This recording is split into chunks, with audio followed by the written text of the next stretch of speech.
lets him know that, I still could be holding on things from in the past that he did, to me, and I may be holding in some animosity, and he goes to mention, he stole my car, and then several times with him just getting arrested. So Jamie is just getting frustrated and just disappointed in the entire situation with his son and his actions, that he just flaring up and getting pissed and don't know how to act. And I was glad, y'all, that Jamie was and could identify where he could possibly be going wrong, because a lot of people, y'all, they don't want to take responsibility, for their actions, for what they're doing, for what they're creating in the situation. And this is exactly what that man is doing. It's hard for some of us okay, to say we are wrong off the break. Now, it's even harder to dig deep and say, okay, what could I be mad at?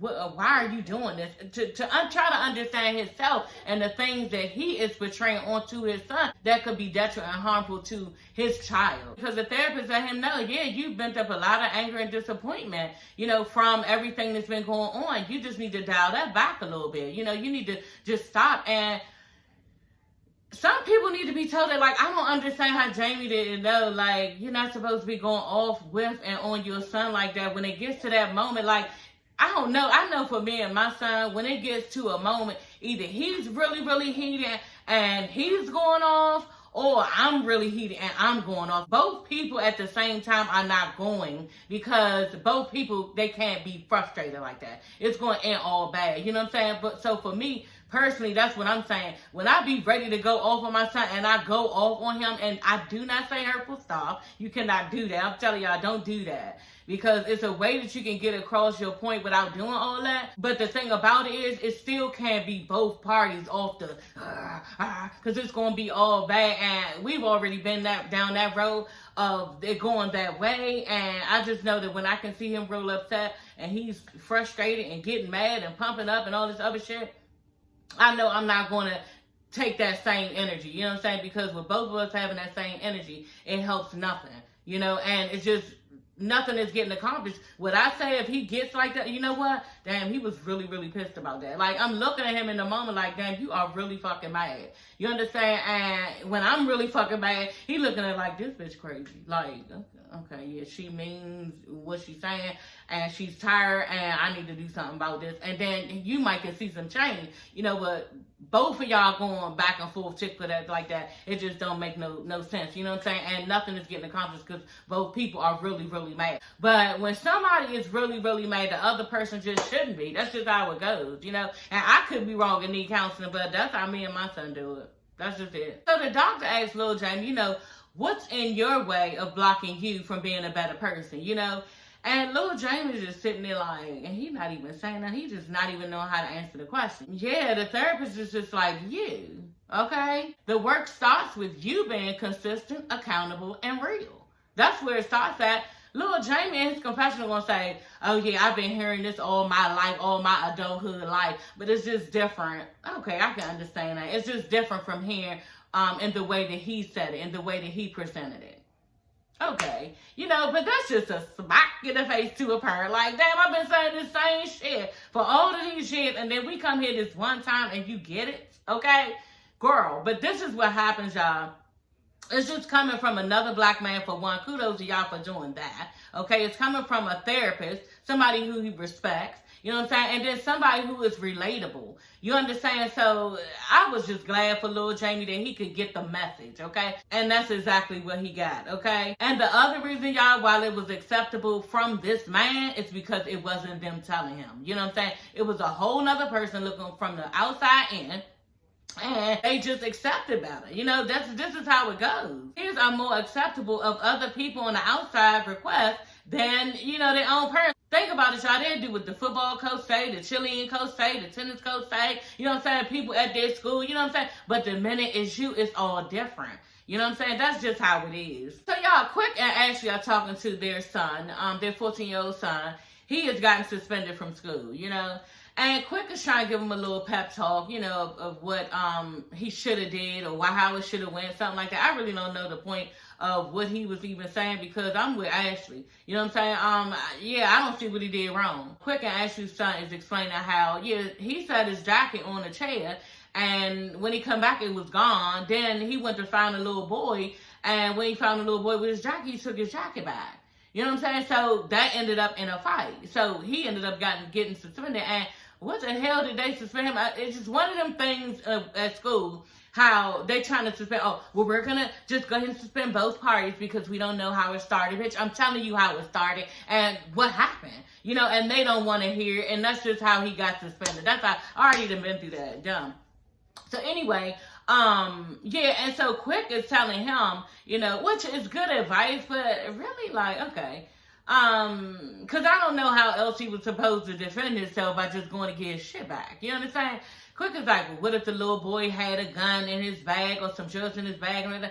But that's not the case, and you done came up with a whole nother situation and scenario, girl, so stop. You understand? Like, you should be glad that your son defended himself because this is what needed to happen. You know what I'm saying? Because on the top of that, he needed to defend himself to show everybody else that they can't just punk him around like that. Because I'm pretty sure if he wouldn't have got his jacket back, he'd have more problems in the rest of the years to come if he did not stand up for himself. So now everybody knows the little boy, he ain't having it, and won't nobody be fucking with his stuff. You know what I'm saying? I can't understand on Quick side, you do have to give the child some type of positive, you know, in the situation by saying, hey, you cannot go around fighting people. You cannot, you know, but you have to say something in effect that Quick did in some type of way to show the child that they are not supposed to be fighting. You know what I'm saying? So that's all Quick was doing. I don't think he wanted his son to, you know, act like a bitch or be a bitch. He probably was screaming inside happy because, you know, his son got his stuff back. But at the end of the day, I do feel like Quick did the right thing by, you know, pushing back from, you know, oh yeah, that was good, you went on it, and, you know, for because that's your shit. You know, you're not supposed to be up there doing all that. You're supposed to, you know, pump their brakes a little bit and show them you can't be just fighting people. Hey everybody, it's your girl Sassy Shantice. I'm coming back with another video. Yes, honey, back with another one, girl. Y'all get into this episode of Love and Marriage DC, okay? Y'all, we are here on these DC streets. And this episode, it was okay. You know what I'm saying? It was a filler episode just to let us know what's actually going on with everybody. But, yeah, it just wasn't nothing real exciting. The episode starts off with Brittany. Basically, from last episode, y'all, she has invited everybody over to the house without them knowing, okay? And so it's little Jamie, Arena, Jamie, and the grandmother. So they're there. And Jamie's just like, oh, God, what is about to happen? Because he's just not trying to get into all of the things of what he's going through with especially his father, you know? So, Jamie is asking him, you know, what are you going to do as far as what you need to do for yourself in life, you know, and he's not saying anything. Arena turns to him like, what do you need from us? Like, what are you planning on doing? Is there something we can help you with, anything? And he's just not saying anything, and I'm trying to figure out what's going on with him because he's not saying anything. And he did mention in his confessional basically that he was getting annoyed and he was having a lot of emotions towards, you know, how they were being. And he just felt like if he was to say something, then it would be all wrong. So he just decided not to say anything at all. You know what I'm saying? And I think that is one of the reasons why kids may be quiet and everything when you're talking to them. Because my son does the same thing. When you're quiet, you're talking to them, you're asking them what's going on, you're trying to figure out this and this and that. They really don't have anything to say because they really want you out of their face, okay? So Jamie was upset about that. And, yeah, Jamie just gives him an ultimatum, you know what I mean? He tells little Jamie, and basically is talking to Irena, but, you know, indirectly to him, saying, look, you know, if he can't go to therapy because he pitches therapy out there, you know what I'm saying? And he's like, we need to go to therapy, you know, as a group. And actually, Brittany, the sister, was the one who orchestrated the whole thing, what we found out later from Irena. But, yeah, Jamie is saying, you know, either he goes to therapy or, you know, he needs to leave and go to his girlfriend's house. That's just it because I'm tired, Irena is tired, and we just can't do this anymore. And basically, we're spinning in circles. So, y'all, basically, little Jamie declines. He's like, no, I'm not going. You know, he don't feel like he need to go because he feels ganged up on. And he doesn't appreciate the family, you know, acting as if he's the black sheep of it all and like he's the big problem. And I understood where he was coming from. It just felt like everything was his fault, you know. But just like Jamie did tell him, because he actually left, you know, he went downstairs, left the group of them talking, and went downstairs, and he was frustrated. It was like basically, you know, I feel like everybody looking at me like I'm the bad one. And Jamie was like, no, it's just not you. I have things to work through too. We're all going as a group, as a family. And I have things that I need to work on too, because I'm starting to see that maybe I wasn't handling certain situations right with you. You know, and some of my anger played a part in certain things, and I'm supposed to be doing different with you as far as handling your emotions and knowing how I should talk to you better so I can get through to you better. So this is the reason we want you to go. The sister, Brittany, started crying. She broke down. I ain't even mentioned Jamie started crying because his son was just sitting there. Y'all know kids do that. They sit there. You're trying to get something out of them. They're not saying anything. You're trying to see where they're coming from. And they're sitting there all quiet. So Jamie just felt hurt, and he actually broke down and was like, man, I just want the best for you. I'm trying to get through to you. You know what I'm saying? And Jamie, little Jamie, was just like flat. He wasn't really giving off nothing, even when his grandmother was crying, because he just feels like, you know, he's tired of this situation. This is how little Jamie looks. He looks tired. He looks exhausted. He looks over. He looks like he's confused. He looks like he doesn't know what he's doing, what road he should take. Then on top of that, he has these felonies, you know what I'm saying? It probably make it even harder to get, you know, work and everything. But personally, for me, I think what they should do is go ahead and try to just sign him up for some type of trade. You know what I'm saying? And maybe she's done this before. I don't know. Maybe Raina has done this before. But, you know, eventually I guess they'll get it together. If Raina comes downstairs, she's trying to tell him, we're just trying to help you. We're not trying to gang up on you. None of that. The sister's telling him, I'm tired of being in the middle of it. I'm trying to get through to you. And you have nothing to say. Like, they have so much love for this child. And I know he sees it and feels it, but he's just confused on what he should do in life. And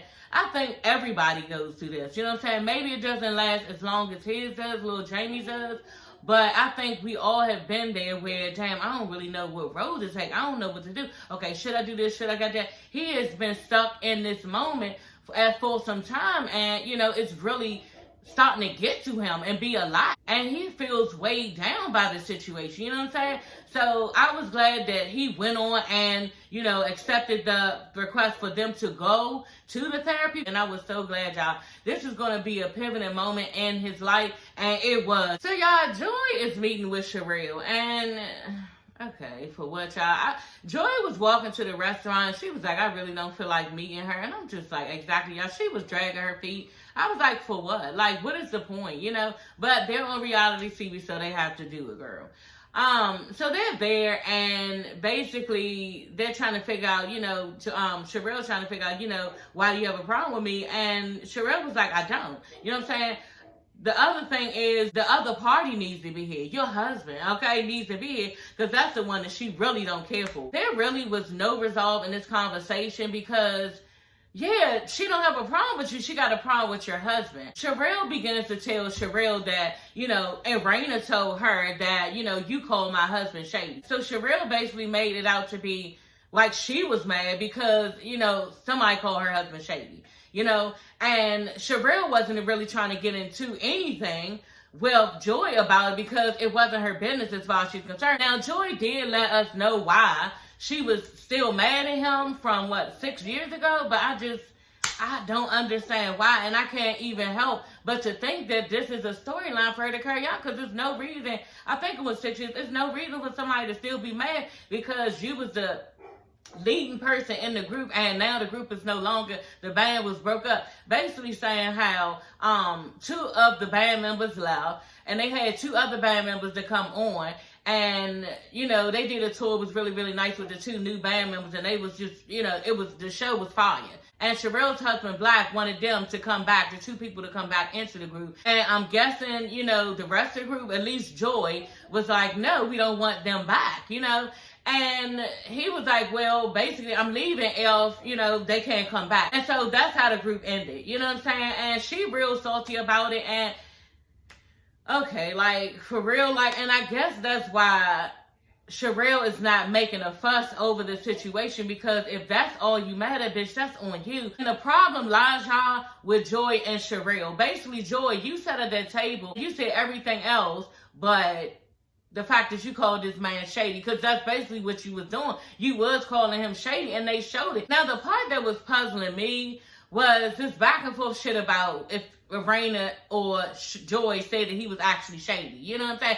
And who actually used the word shady. Joy admits to Sharelle, yeah, I said he was selfish and inconsiderate. You know what I'm saying? So I guess that don't have nothing to do with shady business, because they got businesses and it's making them look fucked up. You know what I'm saying? So this is the reason why, you know, Sharelle is now pissed at Raina and feels like she needs to have a conversation with this girl. You know what I'm saying? But at the end of the day, I don't understand why Joy did not continue the conversation, saying why she was really, really mad at Sharelle's husband. Joy dropped the ball, did not mention to Sharelle how much she don't care for her husband. And Sharelle dropped the ball with not expressing to Joy, you know what I'm saying, at the end of this episode of why she don't appreciate nobody calling her husband shady. Okay? That's the whole thing. I just feel like both of them ladies got sidetracked about what's really going on here and just blew up at Raina like she was the problem, and that's wrong. Jamie and Lil Jamie are in counseling, okay? This is so nice, y'all. Was in counseling with Dr. Reginald, okay? Dr. Reginald Cunningham. And Dr. Reginald Cunningham is really, really good, y'all. The second time I watched it, I saw the light, okay? He is really good.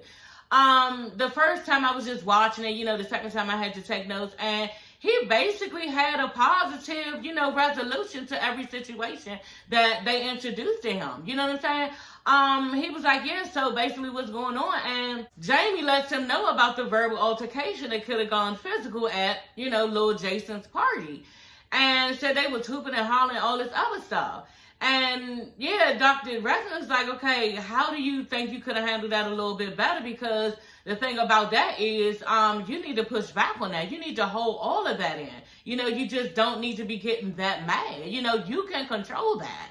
You know, and he was like, well, I had been drinking. I had one too many drinks. He was like, no, I'm not going to let you use that excuse. I said, ooh. Jamie was like, yeah, well, I think it may have come from my strict upbringing of my kids, because I was a detective in DC for a very long time, and you know, some of my ways with my job, you know, I brought it home and I could be a bit much, you know. And at the same time, little Jamie is like starting to look like refreshed, you know. He like, yeah, I'm glad that the doctor told him, you know, that, because it's just good that he recognizes that and told my father that could be some of the problem. You know, he looks like somebody is actually speaking for him, and he's glad, because he tells Jamie, you know, as an adult, you should be able to handle that situation more better than that. You know what I'm saying? They shouldn't have been to that degree of you getting that mad. You know, you got to hold that in and deal with stuff a little bit more different. You cannot be raising your voice, screaming and yelling, getting down on his level. It's just not mature. Jamie lets him know that, you know, I still could be holding on things from in the past that he did, you know, to me,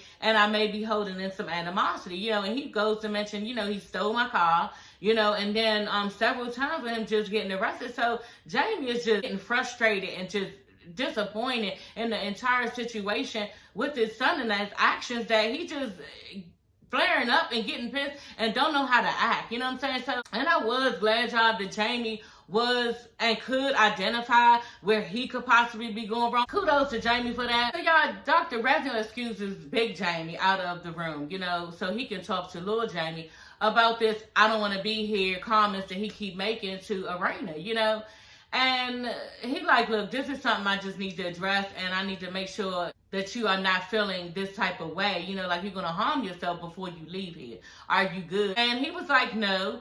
And, you know, because the doctor was like, okay, because I can give you my phone number, let you call me whenever you need to, contact me whenever you need to, and talk and everything, because I can't have you doing that. And part of the reason, y'all, you know, it hit me when he gave details. Lil Jamie, he was saying how he feels depressed sometimes when he has no money, like zero money, no gas to put in the car, no food is in the house, nowhere to even ask somebody to get some food from, and he feels low, you know, and that right there can probably trigger somebody falling into depression. I think it can, you know, because at 26, you are supposed to be able to, provide these type of things for yourself, and have at least some of the things together in life. And for you to not be able to do a simple thing as eating, provide food for yourself, or can't put gas in your car, that probably can get depressing, so I was feeling him in that moment, and that probably made him feel really, really low,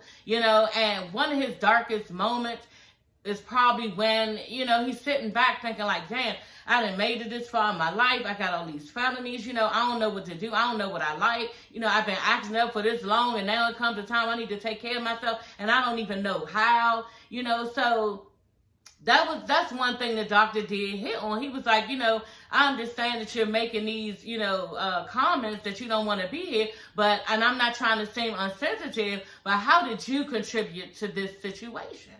And that was a real question that I thought he asked him. And it was a good question. Because like he said, nobody can want it more than you do. If you're tired of your situation, you need to try to change it in some type of way. Get yourself in some type of, like I said, some type of trade school out here. You know what I'm saying? Go line up with the 7-Eleven with the Spanish people. Do something. Get some type of trade under your belt where you can do carpentry, plumbing, heating and cooling, something like that, because you have got to try and do something. And at this point, it can't be a thing where I don't like this, I don't like that. You got to just go to work and do what pays you, and try to figure it out. And it's easy for me to sit here and say that, but he does have to do something. And this is basically what the psychiatrist was basically telling him. I was glad that Jamie did try to reach out to the guy. He asked him, where's the number, when they was leaving out. Thought that was really, really cute, because this can be a lifeline for him if he decides to harm himself in the near future. Like the Dr. Reginald said, call me at any time. Meaning, if you going down a dark road that you see yourself, that you feel like you can't pull away from, you need to call me, because I don't need nothing happening to you. You know what I'm saying? So I was glad when, like I said, little Jamie asked for his, telephone number at the end, and the doctor said that he would give it to him, when he got some more calls. So kudos to y'all whole entire family. So y'all, everybody is gathering for the event for Quick. He is having a street name. The mayor is giving him his own street name because of all the community work that he's done in his street and community that he grew up in. Yeah, that's bomb. Kudos to you, Quick, okay? You're gonna be in the GPS, honey. And I'm gonna say, Quick Silver Way, okay? Girl, that is so nice, and I'm so proud of you. But y'all, he was upset. He was giving his little speech. He was a little bit upset because his mother and father were not there to witness the situation. And it was sad to watch. You always want to make your parents proud, and, have him to give you that pat on the back to say good job. And, I think we all want that, and he just could not get it. It was no way to get that. His grandmother, however, was cheering in the crowd, so that was nice, but you could tell he was brokenhearted, but he didn't stay on long. He, consented to be quick and giving the rest of his speech and telling everybody thank you for coming out. Anyway, y'all, the whole time, Sharelle, they show her, she getting worked up, you know what I'm saying? She ready to holler at this bitch, Arena, ready to approach her about, calling her husband Shady. So Joy is in her confessional, y'all, and she like, oh shit. Soon as the bitch just start talking with her hands, come on, can I talk to you for a minute? Yeah, it's about to go down, and yeah, that's exactly what happened, okay? Sharelle and Block are standing there, and she's basically talking indirectly. It feels like she's talking indirectly. And Arena catch, she said, oh yeah, this must be about me. It looked like you talking to me. I said, okay, Arena, you real quick with it, girl. Yeah, you felt that little tension in the air, girl. So Cheryl just comes right at her. Yeah, I ain't appreciate you, calling my husband Shady. And Arena off the break was like, well, that's how Joy described your husband. Did you look it up in the dictionary what shady means? And she like, I don't have to look it up in the dictionary. Arena proceeds to pull her phone out and looks up the word shady, okay? She lets us all know, okay? Because y'all been using this word a lot, and it's flowing all around these cities and states and reality shows and everything else, honey, yes. Because shady, okay, means untrustworthy and dishonest. That's what it means, honey. So, yeah, that's how Joy described your husband, okay? That was Joy. And I'm thinking the whole time when she's saying that, because after a while, Cheryl was standing there listening to Arena describe this nigga as being actually shady, And I'm just sitting there thinking, like, damn, Cheryl, but you're not going to say shit to Joy right now, even right now? Nothing? And Joy is in her confessions room. Yeah, I just don't feel like I need to say anything because then it would have been 3 black women out there arguing. And bitch, whatever. You could have jumped in and said, hold on, y'all. It was me that got everything misconstrued. I said that your husband was dead. And then actually say something to the nigga black right there. Like, but you didn't say nothing. Because you know it's petty. And if it's not, I don't know. Maybe Sharelle know it's not petty. Because, Sharelle, why aren't you going and saying anything to Joy right now in this moment? She put the words out there regardless whether it was shady, untrustworthy, whatever it was. She is the one that created the narrative of it all. So why not go at this bitch and tell her, look, what's going on with it? But you know what? She don't want to know. Sharelle don't want to know. She don't want to know what happened back then. And what happened back then was because Sharelle knew exactly who she was fucking with and who was fucking with who. Sharelle was dealing with a man who already had a girlfriend, okay? And it was Joy's friend. So she knew that. Sharelle knew exactly who Black was dealing with. Sharelle knows the situation with that, or maybe she don't feel like knowing any more of it because she got chosen by Black and don't give a fuck and ain't trying to even entertain it. So now she pulled from this, oh, y'all calling my husband shady, his business shady and all this shit, just to make sure that we don't touch on this issue. You know what I'm saying? So y'all can miss me with this shit. I think Sharelle is full of shit. You know, and not trying to come at this bitch Joy and let her know, like, no, what's really going on? What's the thing? You know, so that is all for this video, y'all. Yeah, it was interesting, you know, but the way that Sharelle was acting at the end, she was cussing and all this other stuff, like, it was too much. You know what I'm saying? And it was good for reality TV, but you ain't had no energy for Joy. You know, and they're going to take all that down on the Raina. And the Raina girl, you should have stopped even getting all buck and mad and cussing and all this shit on. Oh, don't nobody fuck you. Don't nobody like you anyway. It was no point of Raina. You had already won the conversation, okay? It was nothing else you needed to say. You should have left that bitch standing there looking stupid and stuff because you said what you said, bitch. That was Joy's description of your husband, honey, okay? She is the one that called the nigga shady. If you don't like it, then go to her and ask her why she even put the narrative out there. That's just it. Anyway, y'all, like I said, that is all for this video. Don't forget to like, comment, and subscribe, and I will see you ladies and gents later. Bye.